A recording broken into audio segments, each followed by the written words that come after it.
Well, Yes. thank you for being here, everybody. My name is Brad Montgomery, and if you are joining us, please feel free to laugh at my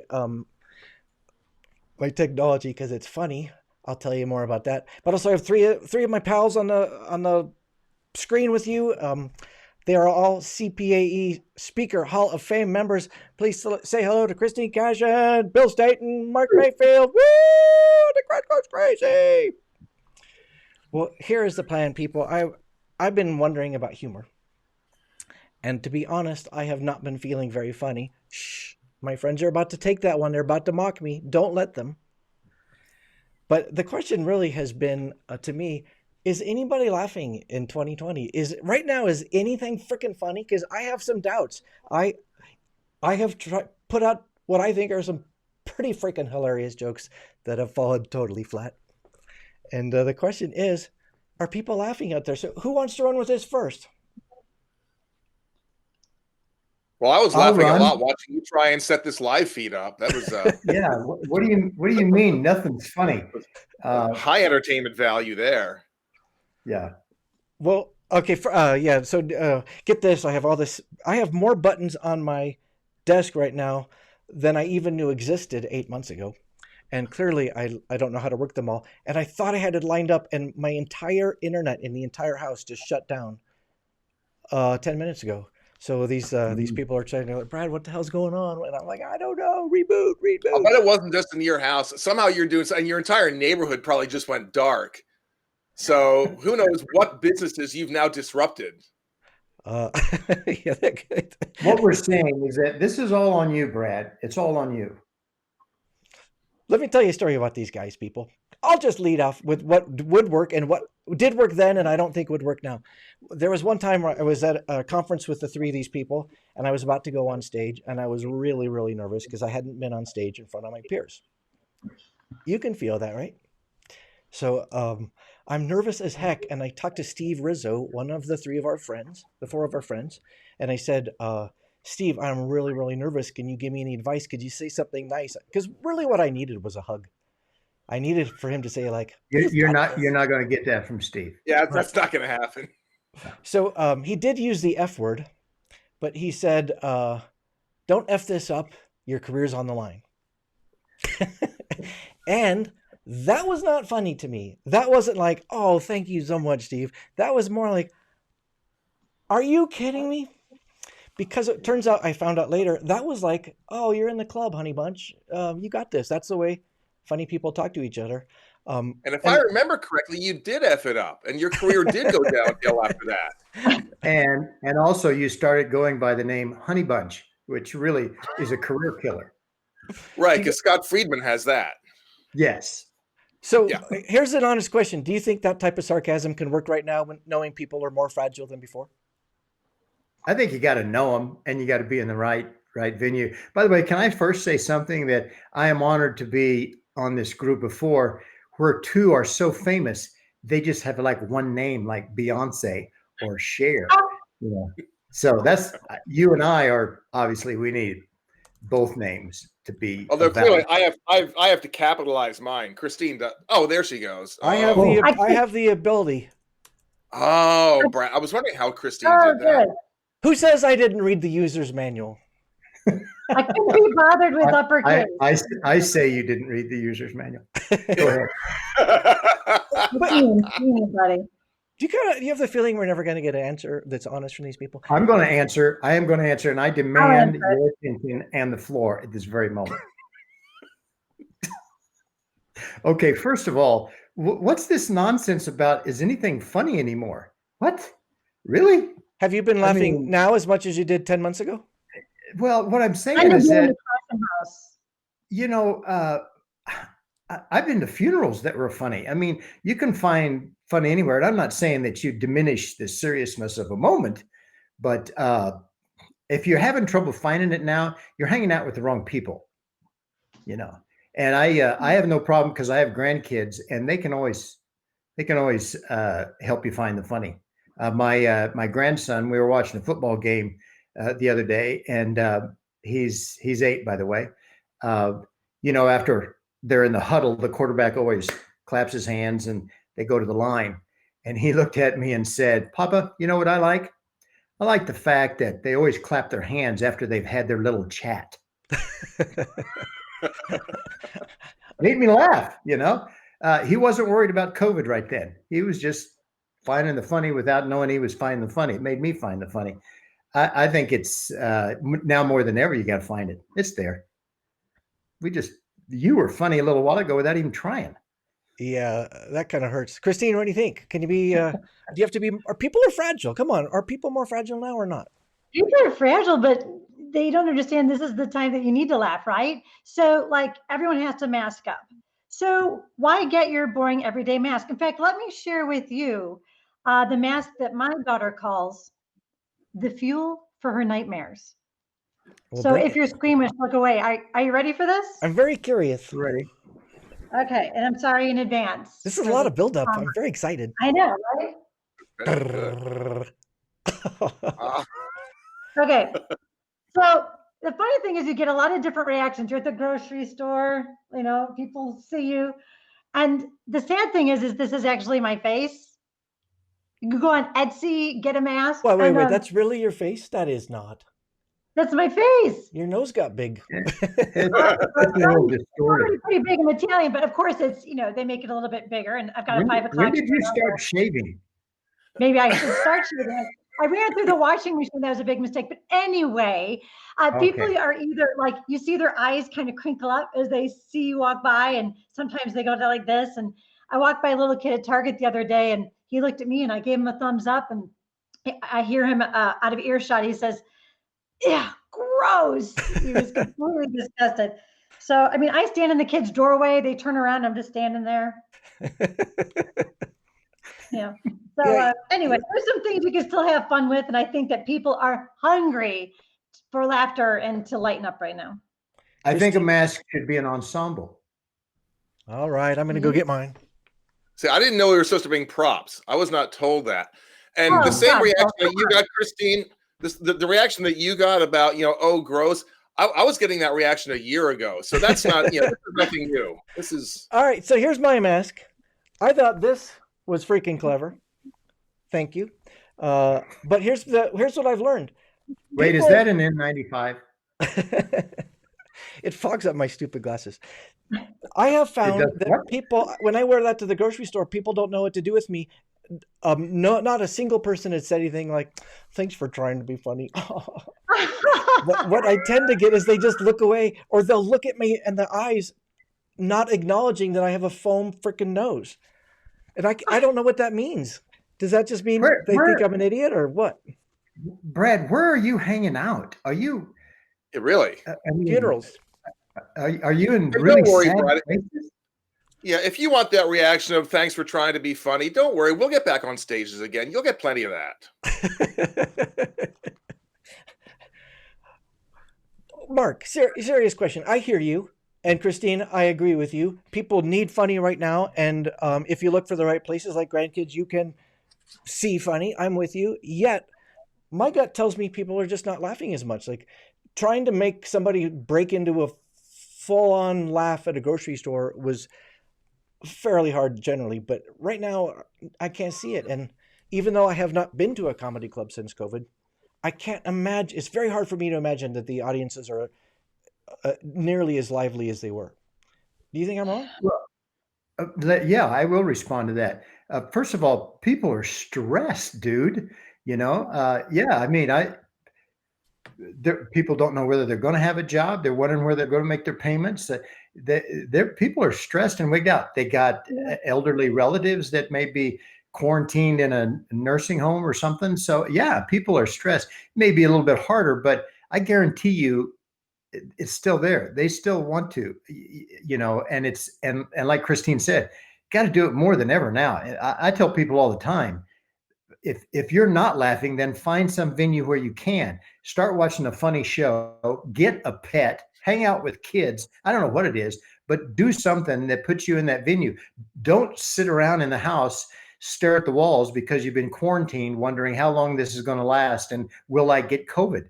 That's the worst thing you can do. Oh, we lost Christine, people. Here's my speech. That was a good speech. Yeah.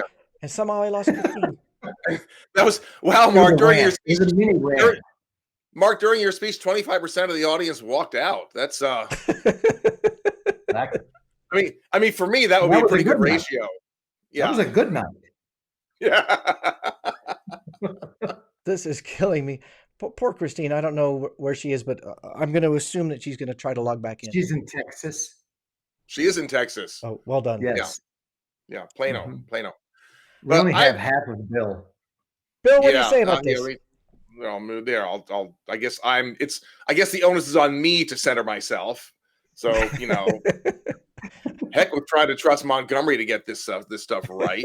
Well, hey, Brad, if this speaking humor thing doesn't work out for you, let me center, as I'm whack off too. I think you've got an IT career ahead of you. Yeah, I think so. All over. And I also like your optimism. If this speaking and humor thing doesn't work out for you, I thought that was sweet to give him the benefit of the doubt. I'm an encourager. Yeah. I'm an enabler. So we got the same kind of thing. But I agree with Mark. First of all, I think there is humor out there. It depends on the audience. I mean, if you're just going into random grocery stores and trying to do a tight 7-minute set, that's tough. I mean, that's like, that's worse than a Friday 11 p.m. show, the second show on Friday. Brad, let's talk career choice here. Not a good. But I think it's first of all, people are laughing. Maybe you're hanging out with the wrong people, Brad. But I think, we have to, especially. There we go. I mean, especially in times of stress, you've got to be able to find the humor and look for the humor. And maybe the humor isn't directly associated with what's going on. Like if somebody, if your mom is on, is being intubated, then maybe that's not the right target for the joke. But we probably all know somebody who's involved in first responder type things, nurses, doctors, police officers, firefighters. And a lot of times they see the worst of humanity. I don't mean just, bad people being bad, but they see people right after traffic accidents and things like that. And they see people going through the worst days of their lives. And I know for my friends who are in those kinds of circles, they all have a lot of humor. It's dark humor. It's not the kind of thing you would share in public. Hi, Christine. I'm back. You guys were boring. I thought I'd leave stop for a talking while. about Christine. Bill, stop talking about Christine. Sorry. So I couldn't help it. But I mean, you have to be able to do that. It's a coping mechanism, and we do need it now more than ever. Because look, there are funny things happening. We're not going to get political, but come on, Rudy Giuliani with the stuff going down. I don't care what side of the political spectrum you're on. That's funny. I mean, there are funny things happening out there if you look for them. I think what happens though is during times of stress, as Mark was talking about, we tend to reinforce the stress, which makes it even worse for us. We tend to look at, things are really bad. I don't know where my next paycheck's going to come from. And those are serious issues. But if that's all you look at, I mean, you tend to find what you look for. And if you look for just one funny thing a day, or again, Mark said, find a funny movie, find a funny special on Netflix or something like that. It's out there. Right. And for me, like I recently went for a walk. I don't know if you saw this post or not, but I was walking in nature. What's that? With the leaves? With the leaves, yeah. So for those and the tree. And the tree. Don't forget the tree. My favorite tree. And I walked by and I was like, I grew up in Michigan. I missed the good fall. And I got down and I'm going to have this moment with nature. And I scooped this huge, I'm not talking like a couple of leaves. I scooped a huge thing of leaves. And the moment that my brain connected it all, these leaves are wet. And then the urine smacked me in the face so hard. It's the dog's favorite tree too. And I had people calling me going, oh my God, that was the best story. I was like, and I think people that can be real about what's going on, can share what's funny that happens to them. My friends are like, I can't believe you told that story. Why would I not tell that story? It was hysterical. It was so disgusting. Meanwhile, there's a dog out there someplace saying, "Hey, those are my leaves. Can't you smell?" That's territory. That's territory. Did you mark the territory after that, Christine? It was already marked. I am in agreement with all of you. I used to do that every time I moved into a new apartment. This is my apartment now.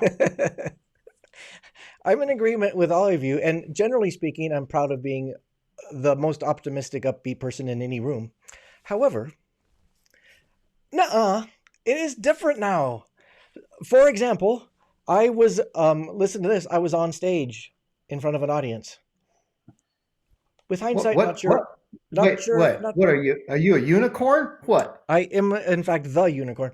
With hindsight, I wouldn't do it again. But I was on stage, and I was on stage Saturday night, just over a week ago. That was the same night that the presidential elect was decided by all the major networks. And the audience was thinking about that. And it was a COVID audience. And you could not tell me that just telling them to find the funny was work. That audience was not as ready as what we're used to. That audience was different. And they still needed us. They needed jokes, and they needed a hug. But they were, I don't think anyone could have got them rolling. Well, and that's the thing.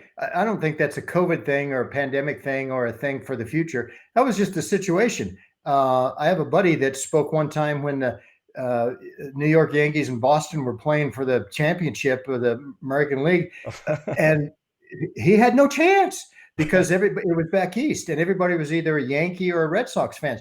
So yours was a situation thing, and I think it was really immaterial to COVID or whatever. I guess what I'm trying to say is that, just because we have an excuse not to laugh, let's not use it. I mean, I love that. I was on Amazon yesterday and I saw, hey, check out our clothing line. Okay. And I thought, Amazon has a clothing line? I thought, what? That just seems weird to me because the best thing about shopping on Amazon is that you don't have to wear clothes. Now, to me, that's funny. And it's funny whether it's COVID time or non-COVID time. So I think, what Bill was, when he kind of reemphasized what I said, because it was my idea first. Thank you.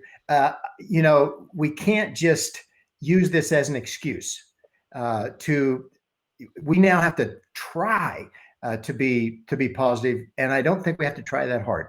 It's a perspective thing, isn't it? You can find those universal truths. Like I was talking to some girlfriends. I'm like, man, I love my husband, but I can't listen to him eat granola anymore.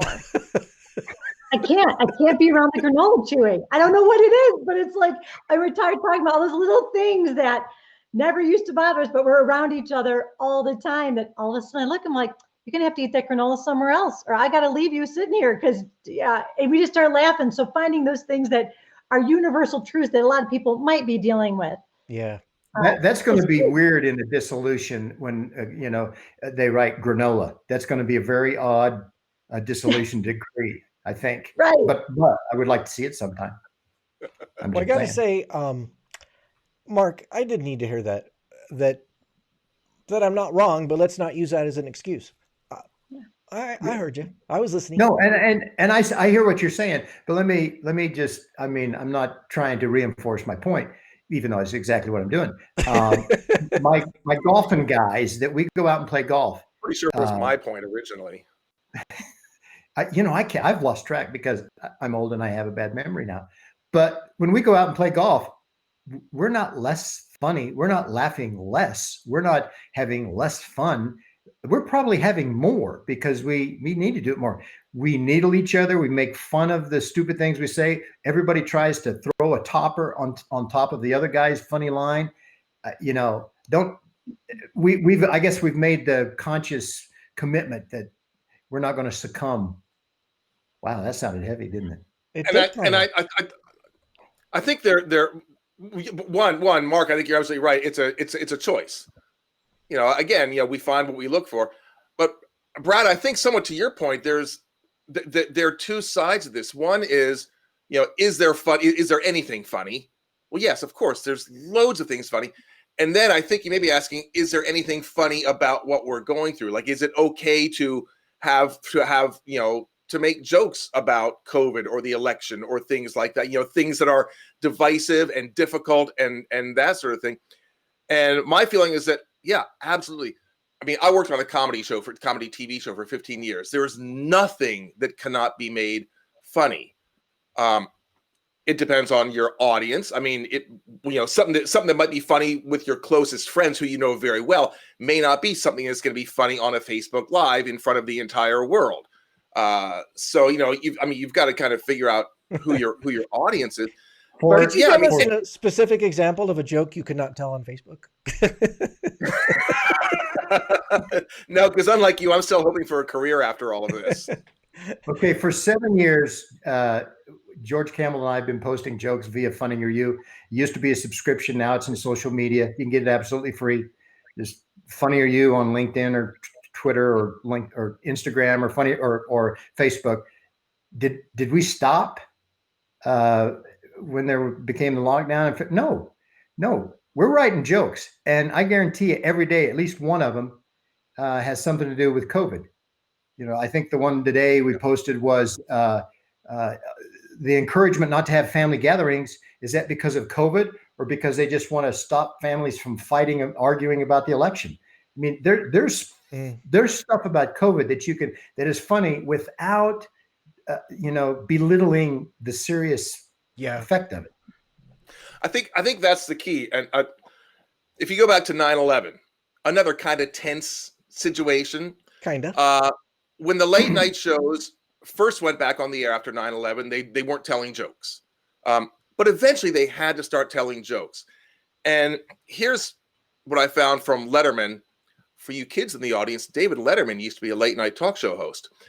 And one of his first jokes, I don't remember the exact joke, but he talked about since 9/11, he said the amazing thing is all of New York has gotten so nice. Everybody is all of a sudden so nice. Even the cabbies are nice. And then he told a cab driver joke, kind of a standard cab driver joke, but he related it to the incident. So for lack of a better term, the illusion he created was that he dealt with the situation, but he really wasn't. He was dealing with the periphery of the situation. See, if you imagine like some concentric circles, like the very small circle in the middle, that's the actual event. That's the thing that's giving people pain. So in the immediacy, when it's happening, you can't really make jokes about that. But there's all these concentric circles, all these things around it. Just like Mark talked about, okay, COVID may be a touchy subject for a lot of people, but family get-togethers, okay, that's fair game. You can tell all of those jokes. And again, the idea is you're relating it to COVID because that's kind of your jumping off point. So it's a joke about COVID, but it's not really a joke about COVID. It's a joke about families. And that's always out there. When this is going to go back a long way. This is for you grandparents in the audience. This is before my time, but having studied it, yes, I know you have an Abraham Lincoln joke. It's not no, but you're close. It's a JFK joke. The day that John F. Kennedy was assassinated, Lenny Bruce had a show that night. He had a gig. Oh, well, that's a tough, talk about a tough crowd. So what did he do? He knew he had to address it, which I think is kind of key. Like, Brad, if you are in a comedy club, I mean, you've got to address the elephant in the audience just to kind of get that out of the way. And now we can go on with the jokes. Right. So his first line was making no sense. Beg pardon? I worked the night of the Oklahoma City bombing. Same thing. You couldn't not say anything. You could not say anything. So you have to address it either in a serious way and then say something like, but I think, we all need to laugh. Otherwise, blah, blah, blah. Lenny Bruce's first line, again, that's all anybody's thinking about. He walks out on stage, and this will mean nothing to most anybody watching this. His first words were, whew, Von Meter. Which was hilarious if you knew at the time. Von Meter was a comedian who had one of the best, at that time, the best-selling comedy album out of all time called The First Family. And Von Meter made his entire living as a Kennedy impressionist. So, like, dark. Von Meter. It's dark, but first of all, it's Lenny Bruce, so the audience knew what they were getting into. And plus, he didn't say, wow, John F. Kennedy. Again, it's peripheral. It's pretty close. But again, that was Lenny Bruce. But by saying that, it's like, okay, the audience laughed, and now, okay, that had been covered. So now we can move on. So again, you don't deal with like, he's not going to say, wow, that bullet really tore right through his, might be a little too soon for that. Might be a little too soon. Lincoln could probably say those things. Well, let me ask a follow-up. I think we all agree, and all four of us are doing programs through Zoom or whatever, mentioning how do you need to address the elephant in the room. And maybe Christine, you'll take the lead on this. How do you do that? So when you're starting, do you say, do you guys want to take a break from your life and just joke around, or how do you do it for your audiences? No, just tell them, are you on the hot mess express like me? No matter how much sleep you get, you're tired. My children have asked me to social distance from them in the house. I mean, I kind of gauge there, and then we just talk about, all right, here's what we can do right now. There's more that we can control. And so I take them through, we feel out of control. The pandemic is real, right? Like everyone's gaining weight, people are doing, what can we do? And so I just go right into, I'm just like you, and this is what we can do. So I just go right into it. And then I just play on the people that I see in the Zoom boxes, like, whose cat is that? Show me that. Or Bob, where are you? Like one guy said, he's not stressed because he does woodworking. And I'm like, do you have a beard? Are you Ron Swanson? And then we just, so I just play just like I would if they were actually there. I play in the chat and I play with what I see when I'm able to see them in depending on the format that the client's using. Christine, that is hard. We've all lived, particularly us four, for the response, the reaction, that's what gets us going and so forth. Fortunately for some of us, we had minimal amounts of that while we were working. So this hasn't been a big shift for a lot of us, but you just have to do a little, if you've done it long enough, a little imagination that, I need to give them a 1-2 here and move on. And they were probably laughing out there to themselves, or you just, if you've done the reps enough time, you can do it. How do you? Yeah, and I gave up on all the technology stuff. Like I have, I just have slides that I hand up and I throw them over my head, and just play with. I'm done fighting with it all, and I'm just having a good time now. I played Name That Tune with my phone. I mean, I feel like I can almost do more. Of course, it's not my preference. I want to be live, but I think if you just let down what you think of needs to happen and just let yourself be free, it's a lot better. I actually enjoy it a lot more because unlike being on a real stage, you can pee while you're doing your presentation and nobody knows. I'm peeing right now. I'm not wearing pants. I am wearing pants, but they're dark, so it's okay. Was that too much information, Christine? It was kind of expected. You guys are disgusting. I was asking for any proof. I don't need any proof. The topper. Nice job. Christine, you were so nice to share some of your examples of what you're doing in front of a camera. Bill and Mark, what are you guys doing on Zoom that you can't do in front of an audience? In front of a live audience. I can use my cats because I don't travel with my cats. So I can put, don't show me your cat or I'm going to get very sad because mine aren't in the room. But Christine's looking for a prop. She's looking for a cat. No, but anyway, there are some things that you can do video wise and editing wise. A lot of times I've had a lot of clients, not a lot, but some of them that want to reduce the chance of technology glitches, as we know can happen. They want me to record it, edit it, so forth, and just send them the video and then be on afterwards for Q&A or whatever. Well, when that's the case, if you're editing, there's a lot of tricks and funs and transitions and sound effects and cutaways that you can do that you couldn't do if you're doing it live. So there's some benefits to it. The big benefit, as we all say, is, I don't miss hotel beds and airplanes at all. I still have to do some, but not like we used to. So there's some pluses to it, right. But I still long for the live crowd. We'll have those back. I think the virtual thing is here to stay, but it's going to be in a different format.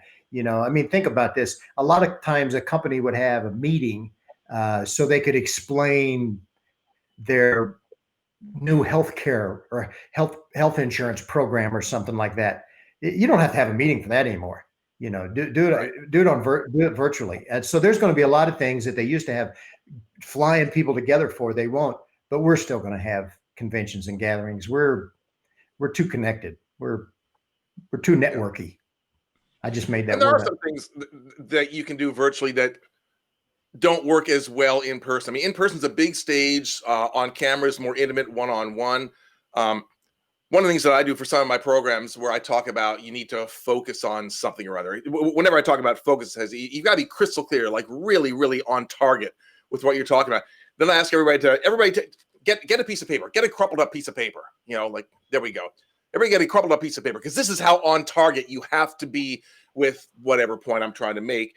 And then I'll bring that up. And especially it works especially well if you're in like meeting room where you can see everybody. I say on the count of three, and you want them all to be in speaker view. On the count of three, I want you to like take your piece of paper and throw it at the target. And then they all do that, and it's just a little tiny thing, but you can't really do that on a stage, but you can use that. You can do that on Zoom. I mean, I think that the mistake. Do you budget for janitorial services as well? Beg pardon? Do you budget for janitorial services as well? That's an add-on. I actually do my own janitorial services, but I charge for it. So Bill Stainton, leadership expert, speaker, and gym class teacher. That's right. Would you like a keynote and a breakout? And if you'd like, I can mop up afterwards. Exactly. Only $1,000 more. Nice. But I think we have to kind of look for those opportunities. Like we've got this new medium. What are some things we can do with it, as opposed to just? And look, I'm not saying there's anything wrong with this. Everybody does their own things, but there are a lot of speakers who basically just do their regular gig, except now they're doing it in front of a camera. That's like, again, I'm going to go back to Mark Mayfield's time. In the early days of television, the stand-up comedians, the Red Skeltons and the Jack Bennys and people like that, like that would basically, they would do their set. I mean, the same thing they would do in front of us, in front of a regular audience, they do it just on camera. And that would be what they did. And then a guy named Ernie Kovacs came along and he started doing stuff with the camera, things that you couldn't do in front of an audience because it was like, oh, let's use what we have here to make things work. So I think that I mean, there are opportunities there that we can look for. Like, what are some things that we can do using this that we couldn't do otherwise? I mean, it's a new medium. Yeah, I didn't know, for example, I've had more time lived in a brick house. I didn't know that. I've had more time to play. I'm sorry, Mark, go ahead. I said I didn't realize that Brad lived in a brick house. So that you couldn't do that. You can't do that on stage. Now we know that about Brad, and we know that he lives in a very austere, morbid kind of a place. I had a client talking about it. Never mind.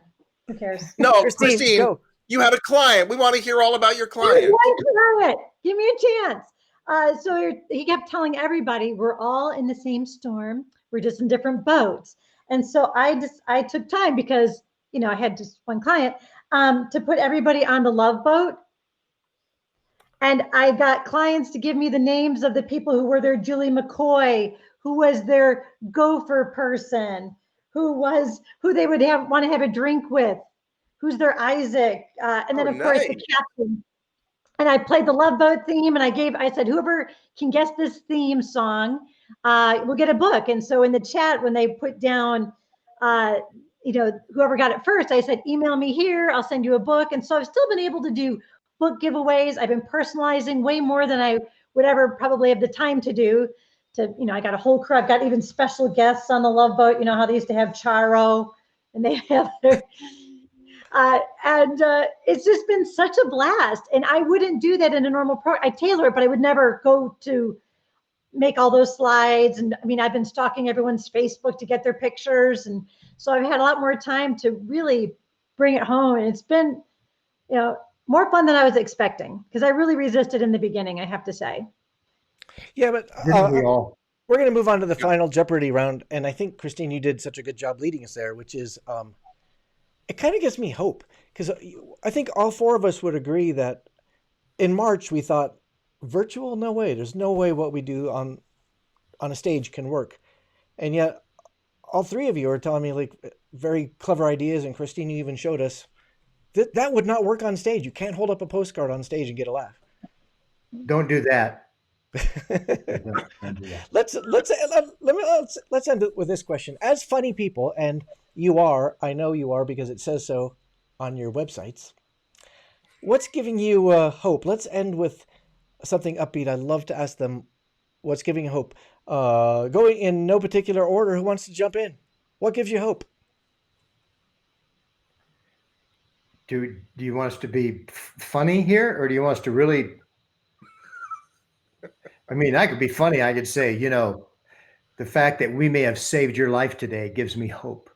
That I could say something like that. That's or I could be a little more sincere. I do a lot of times. I talk about the USS Indianapolis. If you want homework, go Google that, read that story and so forth. There's 11 of those survivors left. 11 out of really, yes. They have reunion every year, and one of the guys this year was asked, how's it going today? And he said, great, And the reporter said, I don't mean to be, I don't mean to be a contrarian here, but you lost all your friends. You nearly died from a shark attack. You've got health issues. You're in a wheelchair. How are you? Great. And he said, since that day, July 31st, 1944, I believe, he said, never had a bad day. So what I've done since then is I've actually tried to apply it to my own life. I've had a daughter with heart issues that survived multiple procedures. I have a daughter that survived the Las Vegas shooting. And so since those days, never had a bad day. Mm. So not funny.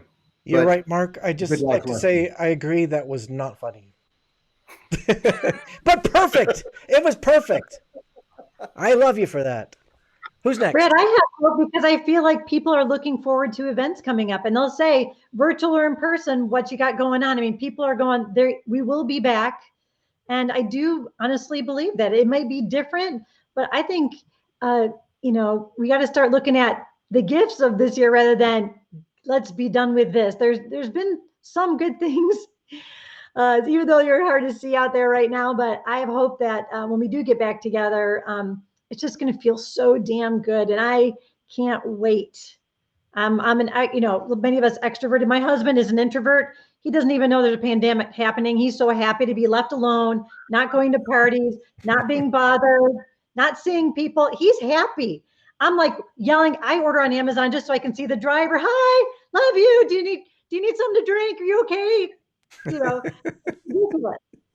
So. Yeah, I think I like what Christine said that we can't just look forward like, oh, it'll get good once this is all over. There have been good things here. First of all, if you're going to be quarantined, if you have to be quarantined, there's never been a better time in history to be quarantined. I mean, we've got Zoom, we've got Netflix, we've got Spotify, we have the internet, we have, you can download any book in seconds, anything you want, this assuming that you and your loved ones have their health, which is not a safe assumption, of course, but there's never been a better time in history to be quarantined than this. And we get to learn all kinds of new things. Now, I know that we all started off with great expectations. Like when this thing first hit in March, I assumed that by this time I would be fluent in at least 3 other languages that I don't already speak.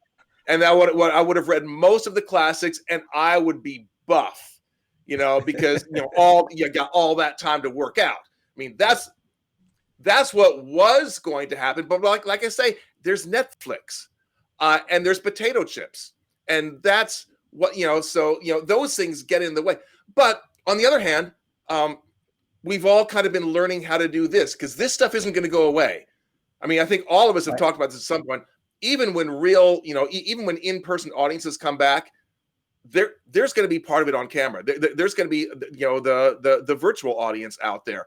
And sometimes we'll be, as speakers, we can say, hey, look, here's the price to have me in person, but if you want to do a virtual thing, we can do this. I mean, all of a sudden it gives us a whole new possible income stream. I know I've got two sisters who I typically only see because they're different parts of the country. One's Ann Arbor, Michigan, Christine, and one's in Chicago. And I typically see them both at Thanksgiving, and that's it. Now I see them every week. Every week we're doing a Zoom call. I'm getting tired of it. I'm getting tired of seeing them, but still. But it's nice, in some ways, even though we're not getting together in person, in some ways it's kind of brought us closer because, it's so easy to hop on a Zoom, or bless those people who say, look, let's just do a phone call. Let's not do a Zoom right now. Okay. Those people. Oh, isn't that just great? Yeah. When you can do that. But I'm also hopeful. I mean, look, the vaccine news is pretty promising. So, there's still good stuff happening. Yeah. I got two things that make me hopeful. The first is having to look closely at myself and my peers and see how much growth has been possible in 8 months.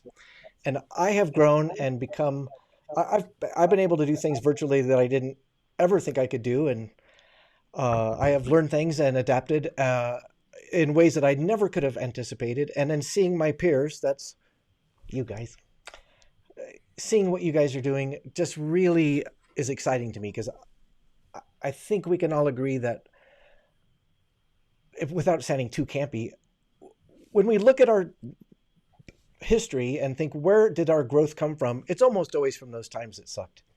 And this sucks. So it does make me feel kind of hopeful because we're seeing growth, right? That's the first thing. And the second thing that gives me hope is friendship. Aw. And that is clearly lasting through pandemics and through Zoom. And even though I haven't seen you guys in just way too long, and even though I know we would all love to be in a room giving each other hugs, we're friends, except for Mark Mayfield, who's kind of an ass. But, come on, that's always going to be true. When we're done, we're all going to fly to Colorado to give you a big hug, because we don't want you sad anymore. You need to work on yourself. I've been working on myself too. I can actually speak 17 languages now, and I stopped drinking. The bad news there is that I can't use the excuse, well, I was just drinking. I have to use the excuse, I'm just loud and obnoxious. So that didn't work. I need to go back to drinking. But anyway, that's all I have to say. I don't know where that came from. I'm just riffing right now. So. All right. I'm closing this bad boy. A lot of this stuff is just workshopping. We're just, I'm grateful Brad, to all of you. When does this go live? I mean, when do you actually push the button to put this live? I've just checked. There's 42,000 people watching at this instant. So hit that like button. I hope none of them are meeting planners, because I don't think I've done myself any favors here. How many of them are IT people? Maybe you can hire one. That wouldn't be funny if it didn't hurt so much, Mark.